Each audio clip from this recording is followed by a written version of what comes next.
E aí, bora fazer um exercício, mais um da Unesp aí, segunda fase? Vem comigo depois da vinheta.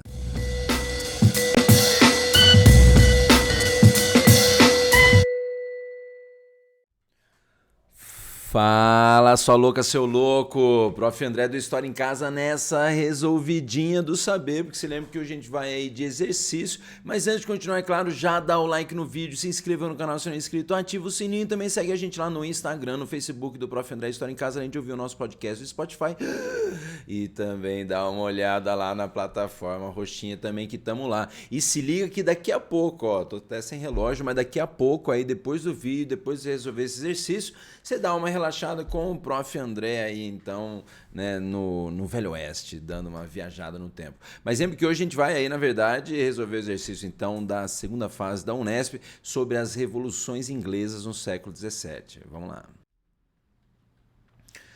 Bom, se liga aqui então que já começa com esse exercício, né? Ele não tem texto, não tem nada, é só isso aí. Então vamos para o enunciado, depois a gente vê cada alternativa, né, por si só.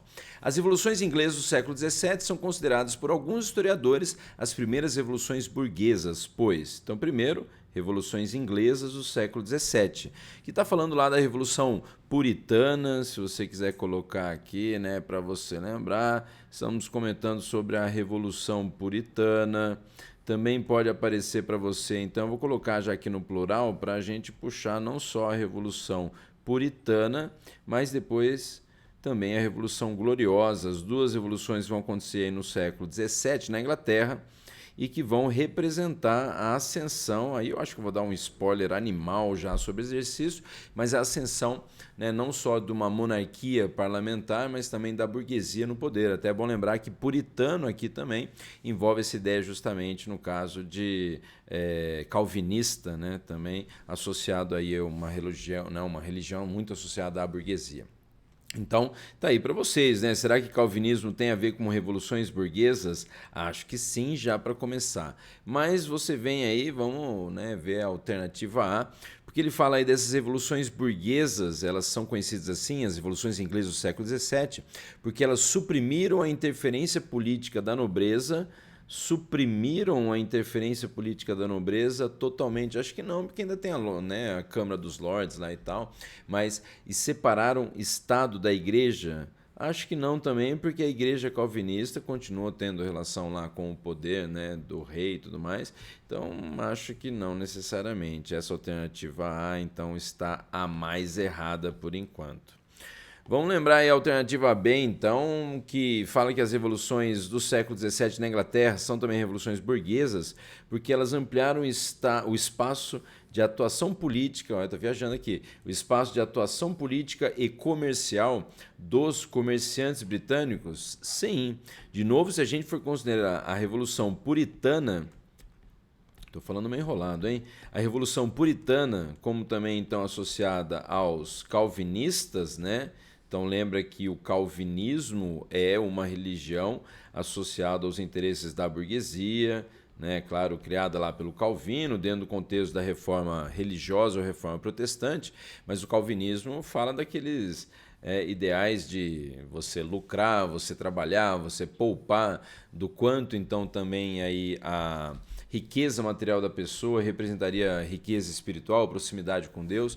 Então, lembra que na Inglaterra o calvinismo ele assumiu a denominação aí nesse momento puritano, né? Então a igreja puritana seria a igreja calvinista na Inglaterra, na Escócia seria lá o presbiteriano e na França também lembra talvez os huguenotes. Então, interessante, se a gente for considerar que tanto na Revolução Puritana quanto na Revolução Gloriosa, os calvinistas ou a burguesia acaba saindo vitoriosa, também temos, né, o processo de monarquia parlamentar inglesa sendo consolidado e, por sinal, com essa, né, burguesia forte no parlamento, então inglês também, e com a posse lá após a Revolução Gloriosa do Guilherme de Orange, Guilherme III, né, de um rei então que assina lá o Bill of Rights, que assina o documento que sempre vai respeitar o parlamento. Então, essa alternativa B está belamente certa, já diria o cowboy, o garoto vaca, muito interessante. Mas vamos ver as erradas então, porque eu já pulei aí, né? Não, pulei não, tô viajando aqui. Letra C, né? A letra C fala que essas revoluções são consideradas burguesas porque elas eliminaram o sistema monárquico, não porque continuou tendo uma monarquia, só que uma monarquia parlamentar, limitada por um parlamento, com o poder nas mãos lá de um primeiro-ministro. E implantaram uma estrutura republicana? Não, implantaram uma estrutura monárquica parlamentar, ou um parlamentarismo monárquico. Portanto, a alternativa C está caramba muito errada. Vamos para a alternativa D agora.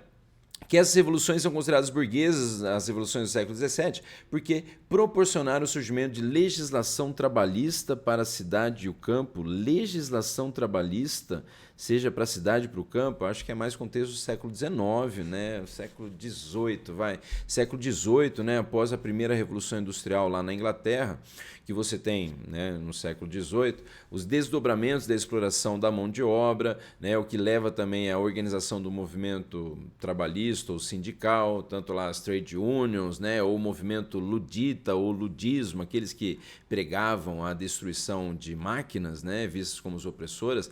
Então, isso no momento aí do século XVII, não, século XVIII pode até ser.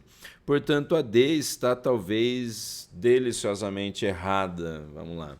Bom, e a alternativa E, então, que as revoluções do século XVII na Inglaterra são consideradas revoluções burguesas porque impediram a expansão do Estado democrático e da participação política direta. Impediram a expansão do Estado democrático? Não, continuou sendo uma democracia, só que como forma de governo, uma monarquia parlamentar. E a participação política indireta, acho que tem a votação lá, né, para os deputados e tal do parlamento. Então, acho que participação política direta rola sim.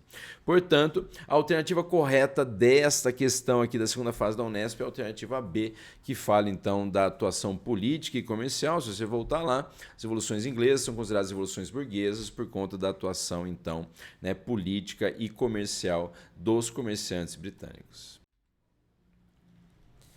E é isso aí, espero que você tenha gostado dessa resolução de exercícios com o Prof. André do História em Casa. Se ainda não deu like no vídeo, dá um like no vídeo, se inscreva no canal se não é inscrito, ativa o sininho, também segue a gente lá no Instagram, no Facebook do Prof. André História em Casa. Além de ouvir o nosso podcast no Spotify, se liga, daqui a pouco eu já entro numa live aqui então com mais Red Dead Redemption e também lá na plataforma roxinha. É isso aí, valeu, até a próxima resolução de exercícios com o Prof. André do História em Casa. Até mais, valeu!